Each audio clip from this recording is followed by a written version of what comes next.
8 most haunted locations of ancient Roman Empire. Welcome back to Horror Vault channel. Today, I am going to share with you 8 most fascinating yet true horror stories and haunted places from the ancient Rome Empire. If you like these stories and want to watch our new upcoming videos, then do subscribe to Horror Vault. So without further delay, let us delve deep into these stories. The ancient Roman Empire, steeped in history and mythology, also carried its share of ghost stories and haunted locations.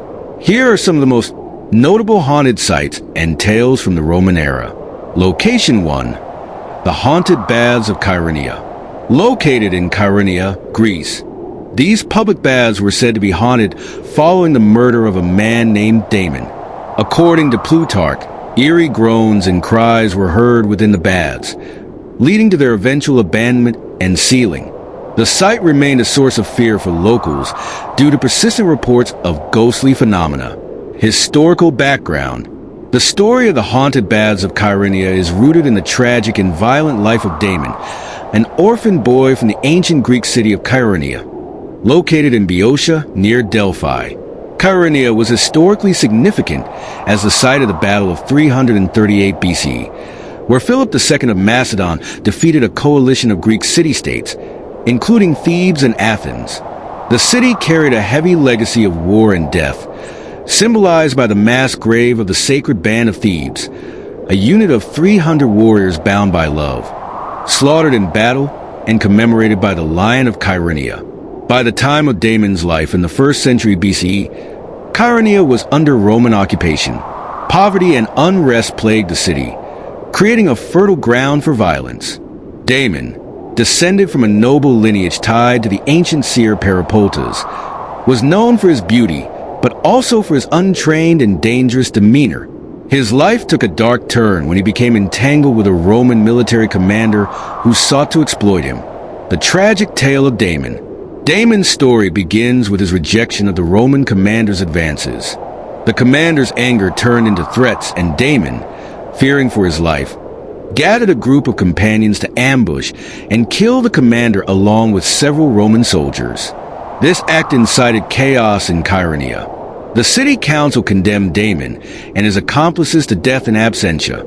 In retaliation, Damon returned to Chaeronea with his followers and massacred the council members during their evening meal at the town hall. Forced into exile, Damon became an outlaw, pillaging the countryside with his band. Eventually, the citizens of Chaeronea devised a plan to lure him back by offering him the prestigious position of gymnasiarch, responsible for overseeing the training and education of young men. Believing he had been forgiven and seeking redemption, Damon accepted the offer and returned to Chaeronea. The murder in the baths. Damon's return was short-lived. While bathing in the local thermae, public baths, he was ambushed by townsfolk who brutally murdered him. His blood stained the bathhouse tiles, a grim testament to betrayal. However, Damon's death did not bring peace to Chaeronea. Soon after his murder, strange occurrences began to plague the bathhouse. Apparitions were seen wandering through the steam-filled rooms. Groans and cries echoed through its halls. Blood inexplicably appeared on the tiles and in the water. The haunting grew so intense that locals walled up the entrance to the bathhouse in an attempt to contain Damon's restless spirit. The haunting legacy. Plutarch, a native of Chaeronea and one of antiquity's most renowned historians, recorded these events in his writings. He described how Damon's ghost continued to haunt the baths even generations later. Neighbors reported hearing terrifying sounds emanating from behind the bricked-up doors, groans that spoke of betrayal and injustice. The haunting became a symbol of unresolved trauma for Chaeronea, a city burdened by its violent history and Roman oppression. Damon's ghost was not merely a restless spirit, but an embodiment of collective guilt and suffering under foreign rule. This story begins with an eerie night in Chaeronea. A young boy ventures too close to the bricked-up bathhouse despite warnings from elders. He hears faint groans echoing through cracks in the stone walls. As he peers closer, whispers grow louder until a sudden scream sends him running back home. The story shifts to Damon's life. His struggles as an orphan in a war-torn city under Roman rule. The audience witnesses his encounter with the Roman commander and his descent into violence after rejecting exploitation. The massacre at the town hall is depicted in chilling detail as Damon exacts revenge on those who condemned him. Damon is lured back to Chaeronea under false pretenses. His hope for redemption is palpable as he assumes his role as gymnasiarch. However, tension builds as whispers among townsfolk reveal their true intentions. The betrayal culminates in his brutal murder within the bathhouse, an act portrayed with haunting visuals of blood mixing with water. Following Damon's death, supernatural events plague Chaeronea. Bathers report seeing shadowy figures. Tiles crack under invisible pressure. Water turns red without explanation. The haunting escalates until terrified citizens seal off the bathhouse entirely. The story returns to present-day Chaeronea as an archaeologist uncovers remnants of the sealed bathhouse during an excavation. As they step inside, whispers fill the air once more, a chilling reminder that Damon's spirit still lingers. Location 2, the Colosseum in Italy. As one of Rome's most iconic structures, the Colosseum is believed to be haunted by the spirits of gladiators, slaves, and wild animals who met violent deaths there. Visitors have reported hearing screams, growls, and ghostly cheers echoing through its corridors.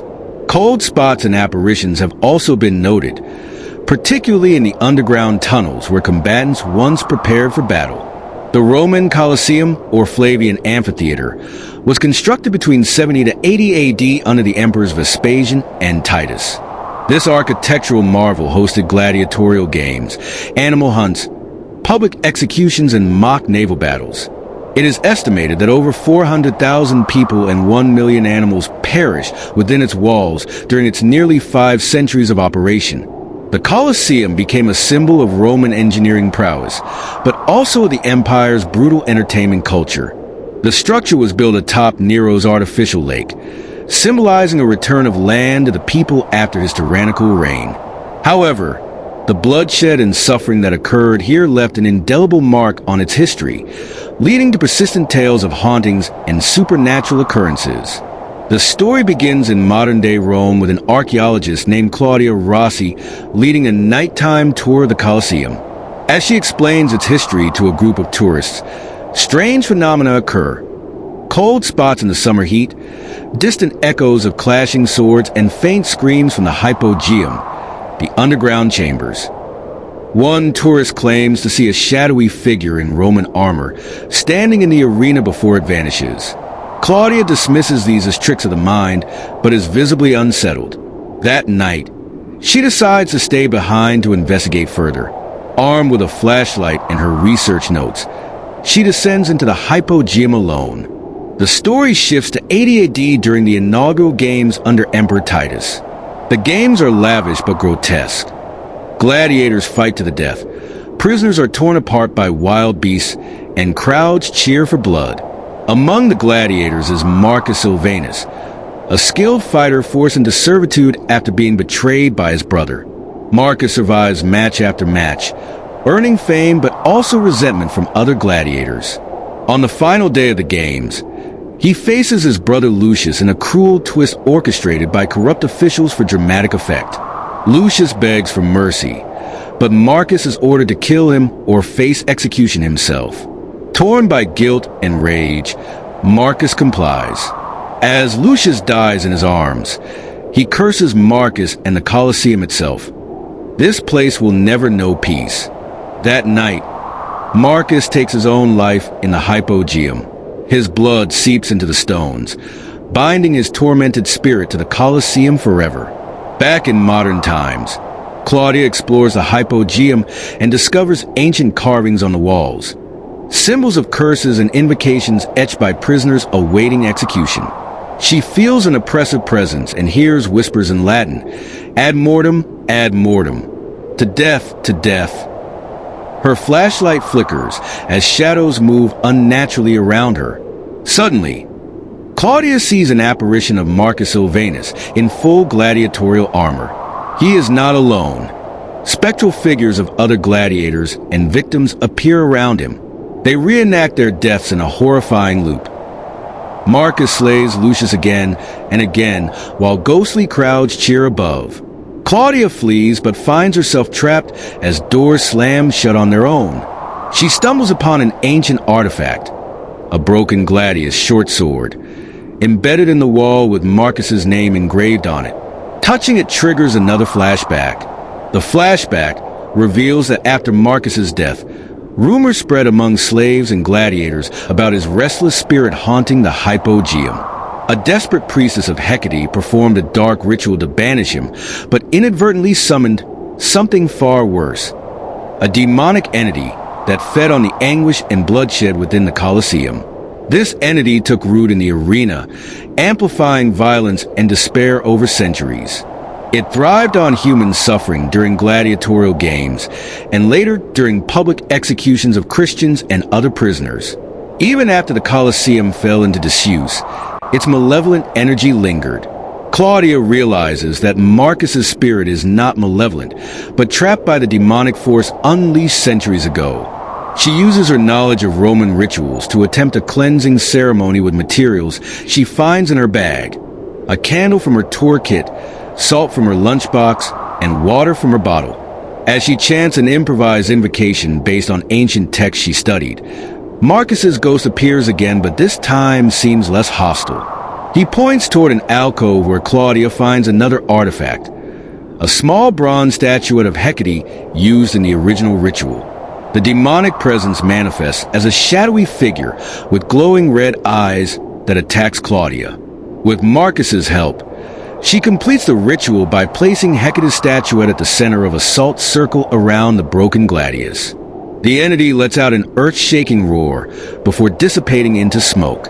As dawn breaks over Rome, Claudia emerges from the hypogeum visibly shaken but alive. The oppressive atmosphere within the Colosseum seems lighter now. Marcus's spirit has vanished along with many others trapped there.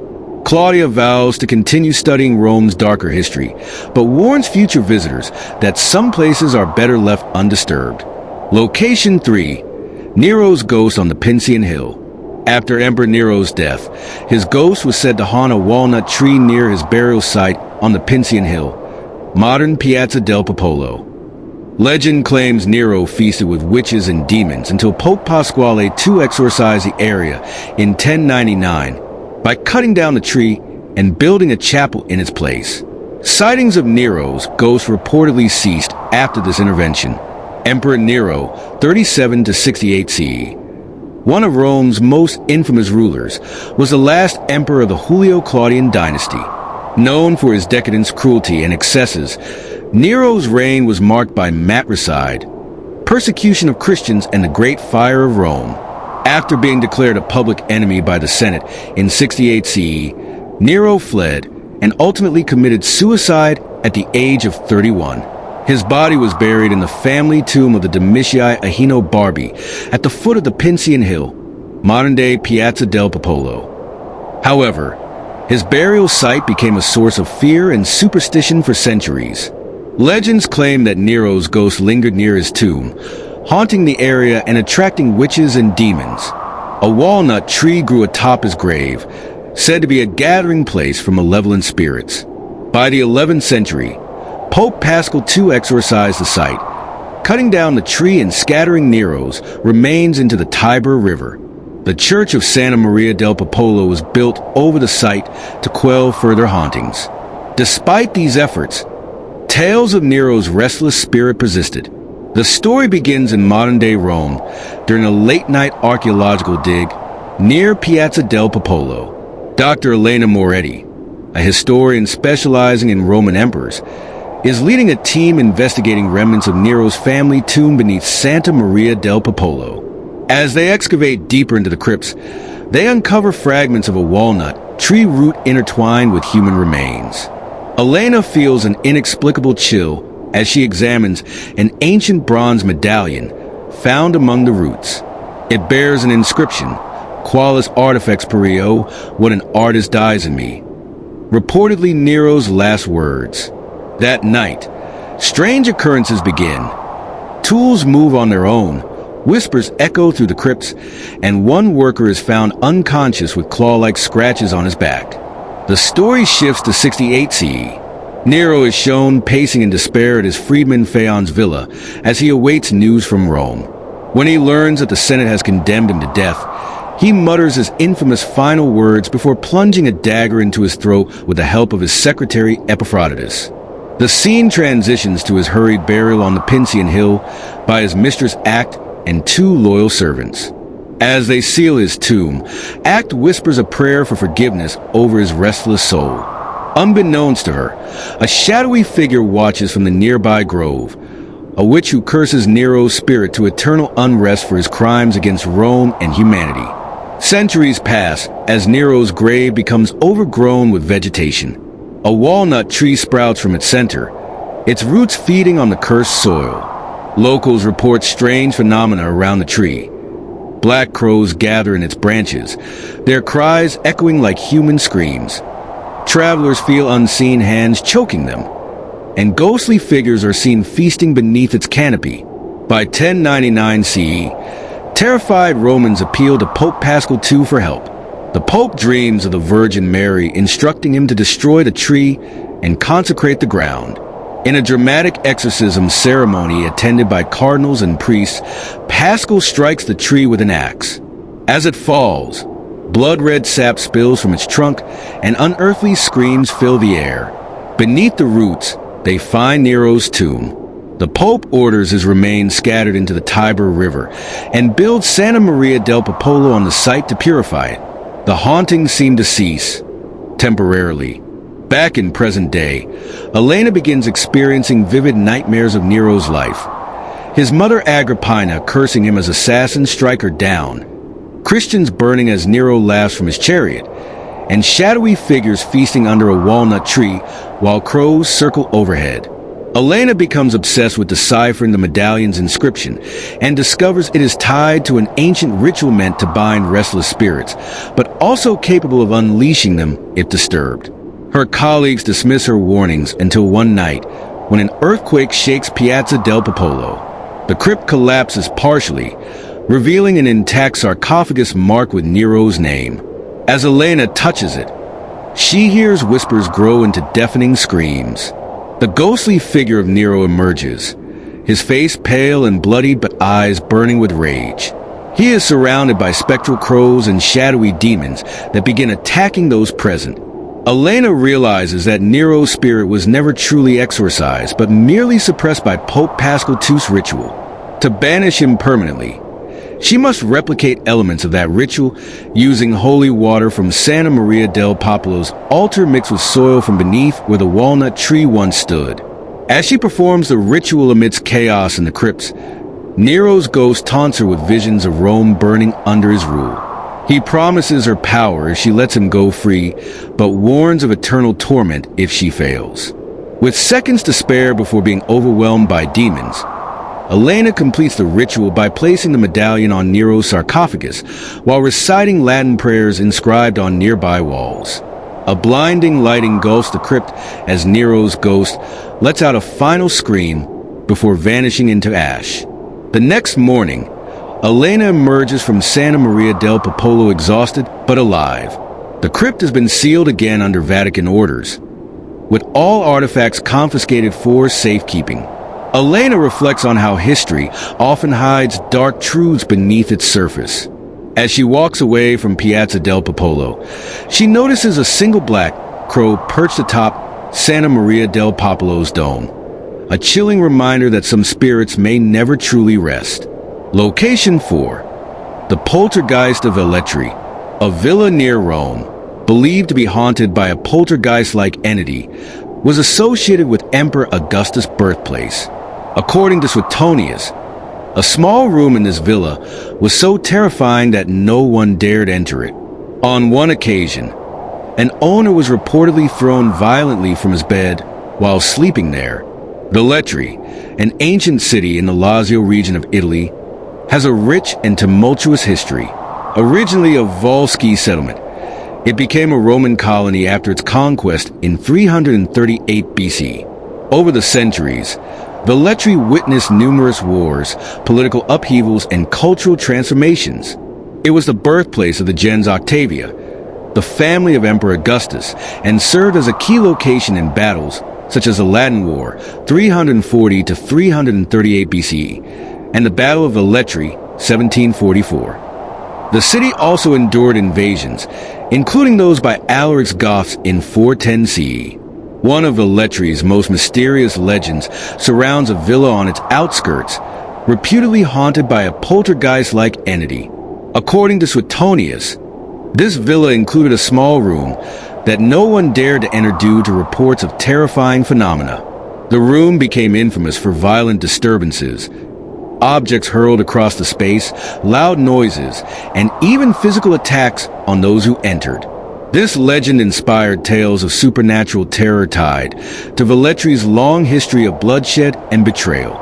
The story begins in modern-day Velletri during an archaeological survey of an ancient Roman villa on the city's outskirts.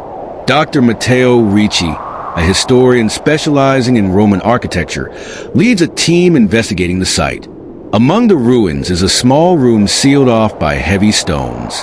Local legends refer to it as La Stanza Maledetta, the Cursed Room. Ignoring warnings from locals, Matteo orders the room unsealed.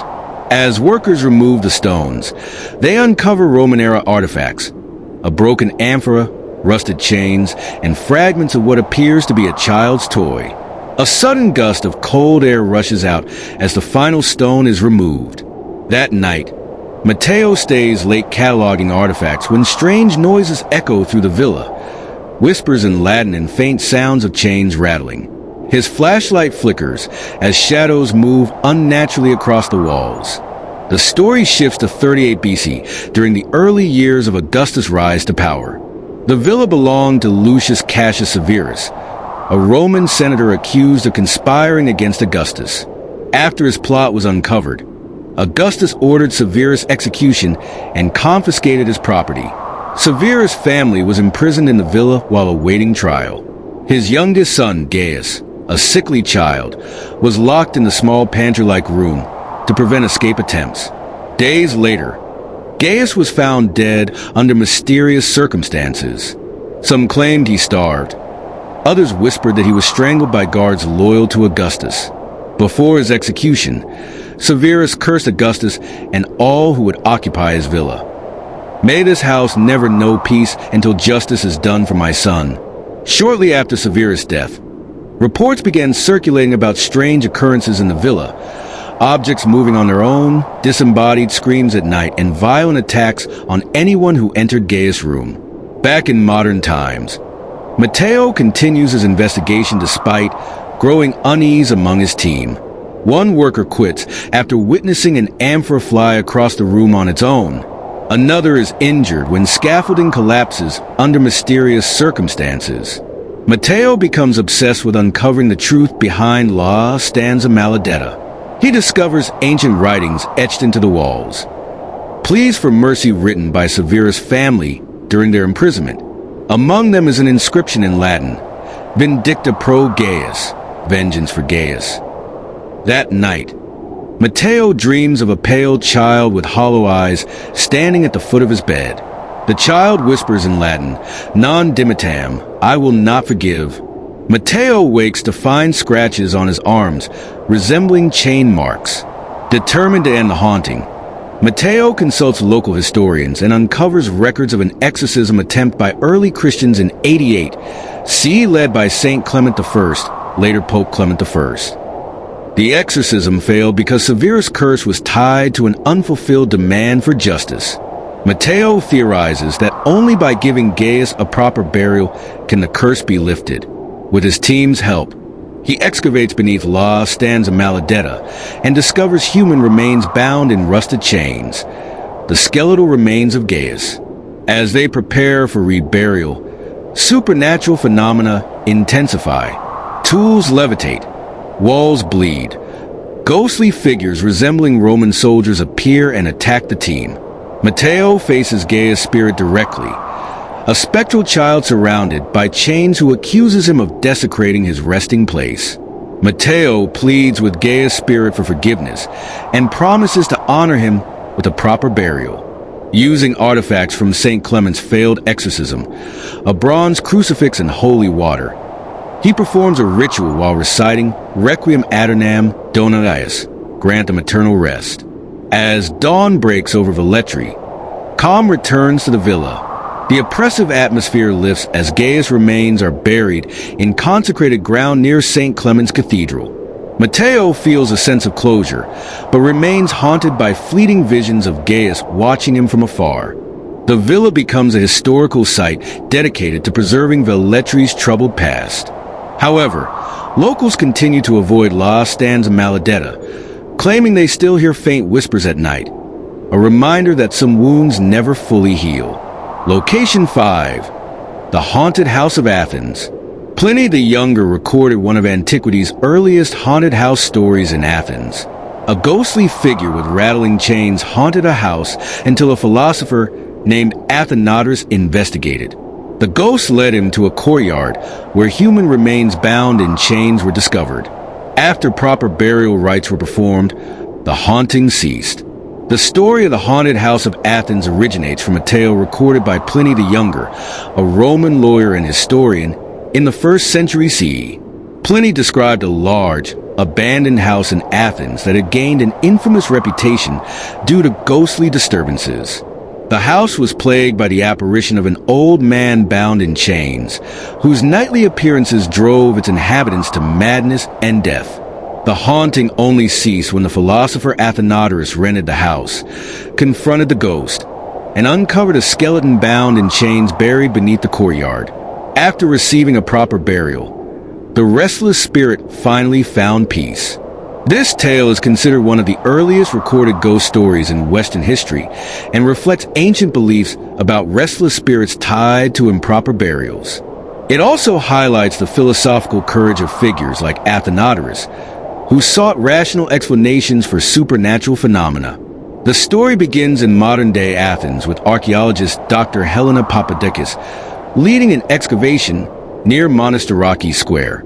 Her team uncovers remnants of an ancient villa rumored to be the infamous haunted house described by Pliny.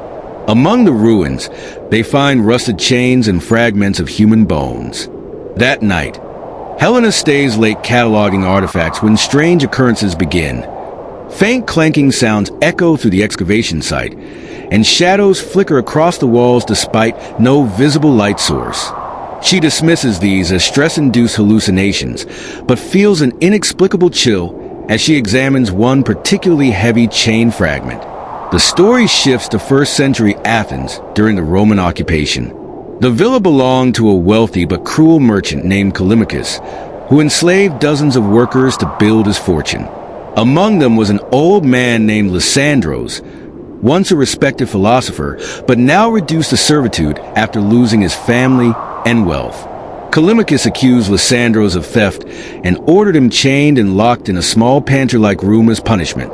Days later, Lysandros died from starvation and neglect. Callixtus, fearing retribution from Lysandros' spirit, secretly buried his body beneath the courtyard without proper rites. Soon after Lysandros' death, strange phenomena began plaguing the villa. Clanking chains echoed at night, objects moved on their own, and Callixtus reported seeing a gaunt figure with hollow eyes standing at his bedside. His health deteriorated rapidly until he was found dead in his study, his face frozen in terror. The villa was abandoned and fell into disrepair as subsequent owners fled after experiencing similar hauntings. Back in modern times, Helena begins experiencing vivid nightmares of an emaciated man bound in chains wandering through dark corridors. Her dreams grow more intense each night, accompanied by physical disturbances at the excavation site. Tools go missing or are found broken. Workers report hearing whispers in ancient Greek, and one laborer quits after claiming he saw a shadowy figure watching him from the ruins. Helena's research uncovers Pliny's account of the haunted house and Athenodorus' confrontation with its ghost. Intrigued but skeptical, she decides to spend a night alone at the site to document any paranormal activity. As midnight approaches, Helena hears faint clanking sounds that grow louder and closer. She sets up her camera but finds it malfunctioning as temperatures drop sharply around her. Suddenly, she sees a spectral figure, a gaunt old man with disheveled hair and rusted chains dragging behind him. Helena gathers her courage and addresses the apparition in ancient Greek. "Who are you? What do you want?" The ghost points toward the courtyard before vanishing into thin air. Determined to uncover the truth, Helena marks the spot where the ghost disappeared and convinces local authorities to allow further excavation. The next day, her team uncovers a skeleton intertwined with rusted chains beneath the marked area, a discovery that matches Pliny's description. As they prepare to remove the remains for proper burial, supernatural activity escalates. Chains rattle violently around them, tools fly through the air, and ghostly wails echo across the site. One worker is injured when debris falls from above, forcing Helena to halt operations temporarily. Helena consults an expert on ancient Greek burial rites who advises her to perform a cleansing ritual to lay Lysandro's spirit to rest. Armed with offerings of wine, olive oil, and incense, Helena returns to the site at dusk with her team. As they begin the ritual near Lysandro's remains, the ghost reappears, this time more agitated than before. Chains writhe like serpents around him as he approaches Helena menacingly. She recites prayers invoking Hades and Persephone to guide Lysandro's soul to the underworld, while pouring libations over his bones. The ghost lets out a final anguished wail before dissolving into mist. The air grows still as an overwhelming sense of peace settles over the site. With Lysandro's remains properly buried in consecrated ground, Helena feels a deep sense of accomplishment, but remains haunted by fleeting visions of his spectral form watching her from afar. The excavation site becomes a historical landmark tied to one of Athens' most enduring legends. However, locals whisper that on quiet nights near Monastiraki Square, faint clanking sounds can still be heard, an eerie reminder of Lysandro's tragic fate. Location 6. Julius Caesar's ghost in Pompey. Julius Caesar's spirit allegedly appeared to Brutus before the Battle of Philippi with an ominous warning. "I will see you at Philippi." This apparition was seen as a harbinger of Brutus' defeat and eventual suicide. Julius Caesar, one of Rome's most iconic figures, was assassinated on the Ides of March, March 15th, 44 BCE, by a group of senators who feared his growing power would end the republic and establish monarchy. Stabbed 23 times in the Curia of Pompey, Caesar's death plunged Rome into chaos, leading to civil wars and the eventual rise of the Roman Empire under Augustus. The assassination left a deep mark on Roman history and culture, spawning legends about Caesar's restless spirit. Ancient accounts, including those by Plutarch and Shakespeare's dramatization, describe Caesar's ghost as an ominous figure that haunted Brutus before the Battle of Philippi, foretelling his doom. Some historical anecdotes also suggest that Caesar's ghost was seen near the site of his murder or in the Roman Forum, symbolizing his unresolved legacy and the betrayal that led to his death.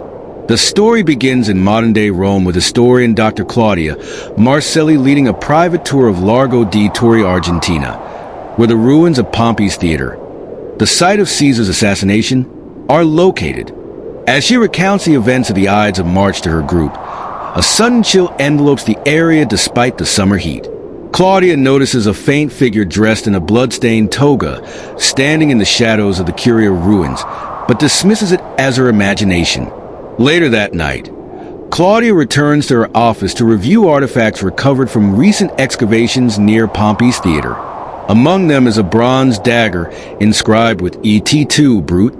As she holds it, she hears faint whispers in Latin, "Beware, beware." The lights flicker, and her reflection in a nearby window shows Caesar's ghost standing behind her. The story shifts to 44 BCE. Julius Caesar is shown walking confidently into the Curia of Pompey despite warnings from soothsayers and his wife Calpurnia's ominous dreams. The conspirators, Brutus, Cassius, and others, surround him under the pretense of discussing political matters. As Tullius Cimber pulls at Caesar's toga, signaling the attack, daggers flash in unison. The scene is chaotic and brutal as Caesar fights back, but succumbs to 23 stab wounds. His final words, "E tu, brute," echo hauntingly as he collapses at the base of Pompey's statue. As his blood pools on the marble floor, an unnatural wind sweeps through the Curia. Unseen by the conspirators, a shadowy figure rises from Caesar's body, his vengeful spirit now bound to the place of his betrayal. Back in modern times, Claudia begins experiencing vivid nightmares of Caesar's assassination. In one dream, she stands among the conspirators as they stab Caesar, but finds herself unable to move or speak.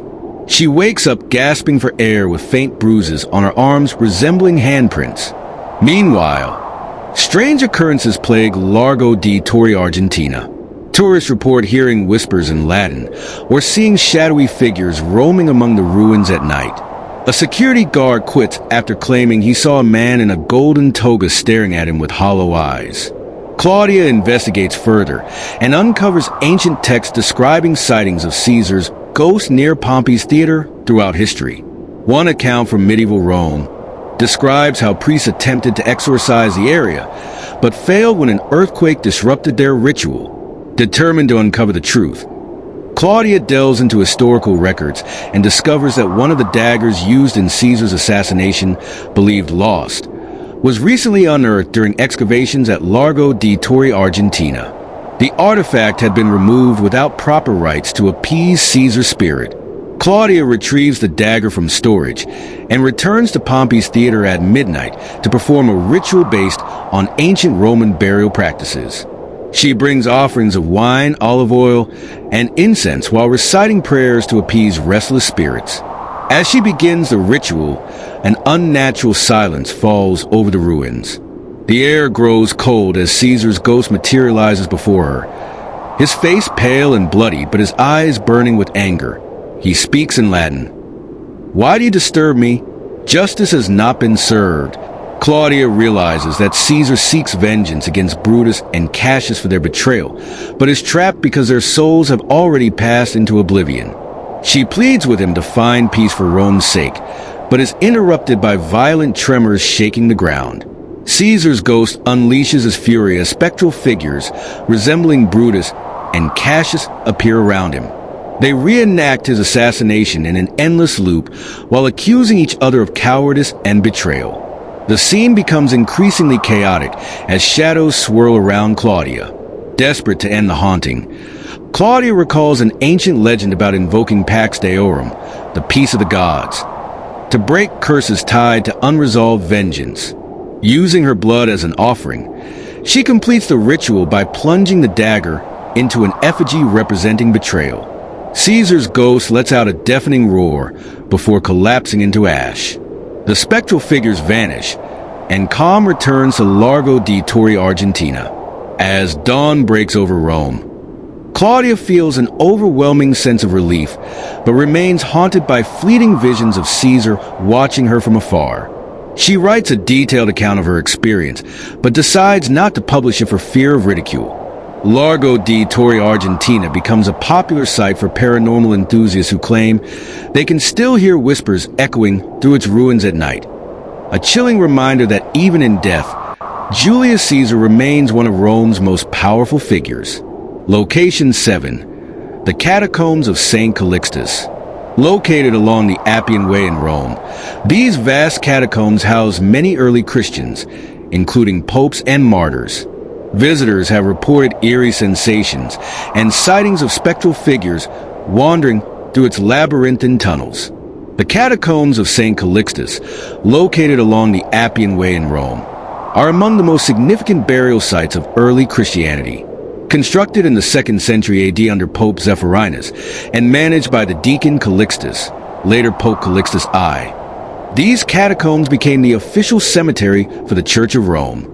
They stretch over 20 kilometers across multiple levels and house the remains of approximately 500,000 Christians, including 16 popes and numerous martyrs. During times of persecution, Christians used the catacombs not only for burial, but also for secret worship. The Crypt of the Popes and the Crypt of St. Cecilia are among its most notable chambers, adorned with frescoes and inscriptions symbolizing faith, resurrection, and salvation. Over centuries, The catacombs fell into disuse and were rediscovered in 1854 by archaeologist Giovanni Battista de Rossi. Legends persist about hauntings within the catacombs. Visitors report eerie sensations, whispers in dark passageways, and ghostly apparitions. Some believe that rituals performed during times of persecution left spiritual scars on this sacred ground. The story begins in modern-day Rome with Dr. Elena Ferri, an archaeologist specializing in early Christian history, leading a team to explore newly uncovered sections of the catacombs of St. Callixtus. As they descend into the labyrinthine tunnels, Elena explains their historical significance to her assistant Marco and in turn Sophia. The group discovers an uncharted chamber sealed by ancient stones marked with cryptic symbols. Among the symbols is a phoenix surrounded by Latin text that translates to "Beware those who disturb eternal rest." Despite Sophia's unease, Elena insists on opening the chamber. Inside, they find a small altar with remnants of burnt offerings and skeletal remains chained to the walls. The air grows cold as Marco notices faint carvings on the walls depicting scenes of torture and martyrdom. As they leave the chamber, Sophia hears faint whispers but dismisses them as echoes. The story shifts to 258 AD during Emperor Valerian's persecution of Christians. A secret congregation gathers in the catacombs of St. Callixtus to celebrate Mass, led by Bishop Cyprianus, a revered Christian leader. Roman soldiers storm the catacombs after being tipped off by a traitor within the congregation. The Christians are captured and tortured within a hidden chamber before being executed. Their leader curses their betrayer with his dying breath. "May your soul never find peace, and may this place forever echo with your treachery." The traitor is later found dead within the catacombs under mysterious circumstances, his body twisted unnaturally as if strangled by unseen hands. Back in modern times, Elena begins experiencing vivid nightmares of Roman soldiers dragging screaming Christians through dark tunnels. She wakes up gasping for air with scratches on her arms resembling chain marks. Meanwhile, strange occurrences plague her team at the excavation site. Tools disappear or are found broken. Faint whispers echo through empty corridors. Marco reports seeing shadowy figures moving in his peripheral vision. One night, Sophia ventures into the catacombs alone to retrieve forgotten equipment. She becomes disoriented as her flashlight flickers and dies. In total darkness, she hears whispers growing louder until they form coherent words in Latin. "Leave or suffer." Terrified, she stumbles back to safety but refuses to return underground. Determined to understand what is happening, Elena delves into historical records and uncovers accounts of Valerian's persecution and Bishop Cyprianus' curse. She learns that rituals were performed in secret chambers to protect Christian martyrs' souls from desecration, but that one such ritual was interrupted during Valerian's raid. Elena theorizes that disturbing the sealed chamber reawakened restless spirits bound by Cyprianus' curse. To appease them, she must complete the interrupted ritual using relics from that era. She gathers her team for one final descent into the catacombs armed with incense, holy water, and a copy of Cyprianus' prayers translated from ancient texts. As they reach the sealed chamber, supernatural activity intensifies.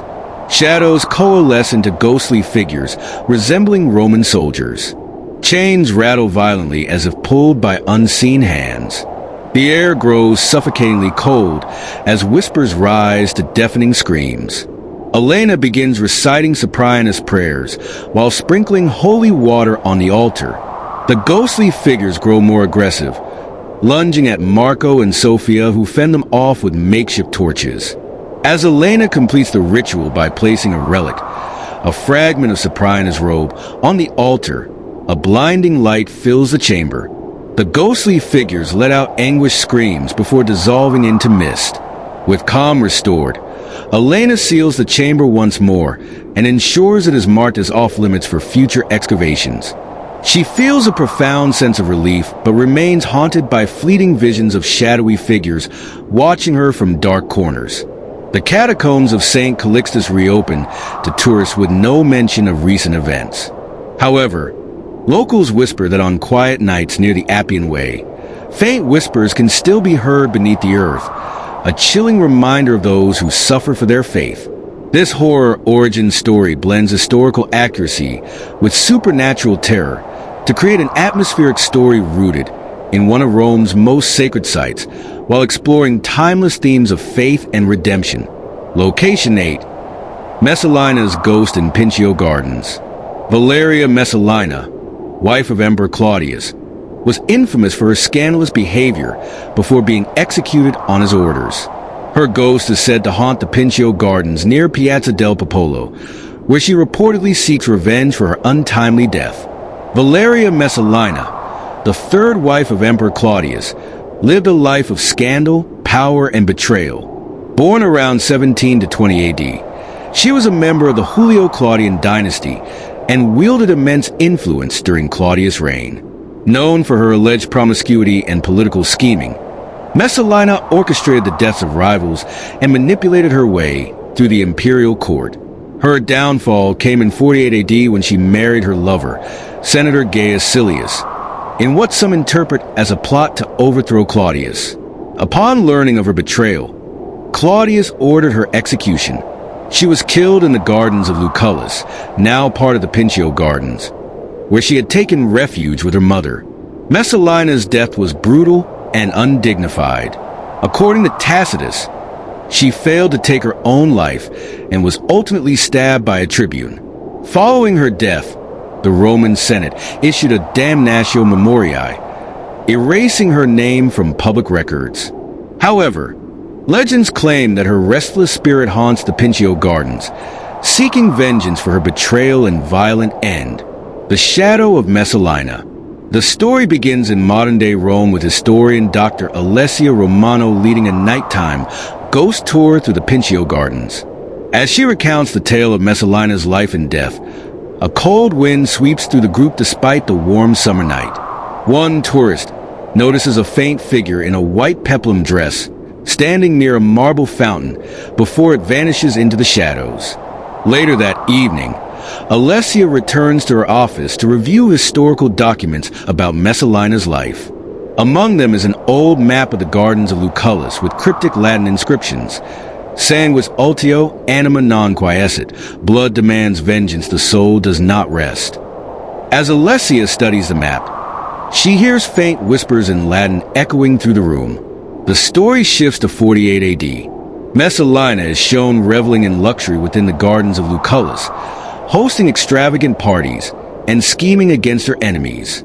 Her relationship with Gaius Silius unfolds as both passion and ambition drive her to marry him in Claudius' absence.